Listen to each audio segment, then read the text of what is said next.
Welcome back. Let's shift focus to the commodity market now. We have Manisha joining in with the latest. Manisha, so what's catching your attention this morning? Well, it is about the metal prices. Today is a steady day and you have seen mixed moves coming in from the metal prices. But if you look at a week-on-week basis, it has been a sharp decline from this sector. Well, to begin with, it has been weak China PMI numbers for manufacturing and services also. And then the street is now anticipating a smaller 25 basis point of a rate cut when we see the Fed meeting happen in the mid-September there.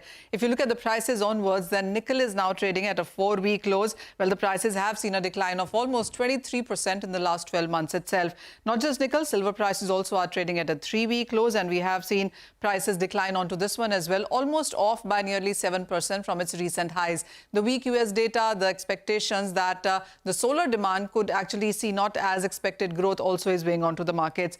Copper is another one, and it already has seen a decline of 3% for the month of September so far. We have seen inventories continue to gain in China and on LME, and then a BHP statement downgrading the China demand by to almost 1 to 2% for this current year also has been weighing in. Also, when you look at the Chinese inventories, they have been on a surge. The Chinese exports have been on the higher side. Funds seem to be closing onto long positions that they held since the month of April, also is weighing onto the markets. And then you have platinum, that one is trading at a 4-week low. Steel prices have continued to decline. It's down by 23% on a year-to-date basis. And the zinc prices have declined as well. This is because of the supply surplus that the street has seen in the first half of this year, much higher than we saw in the previous year, also has been weighing onto the markets. Well, there has been an interesting report that came in from Goldman Sachs, which says that they have advised exiting long-term bullish cues in sense of copper there.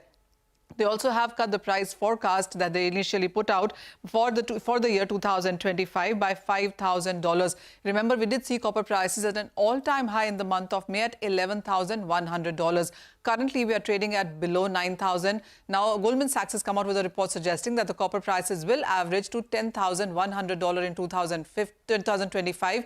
Earlier, this was $15,000. So that's $5,000 per ton of a cut coming in from Goldman Sachs. Not just copper, Goldman Sachs also is putting a lower and a revised outlook for 2025 for aluminum to 2,500 from 2,850 there. They also are bearish in sense of nickel and iron ore going forward in 2025.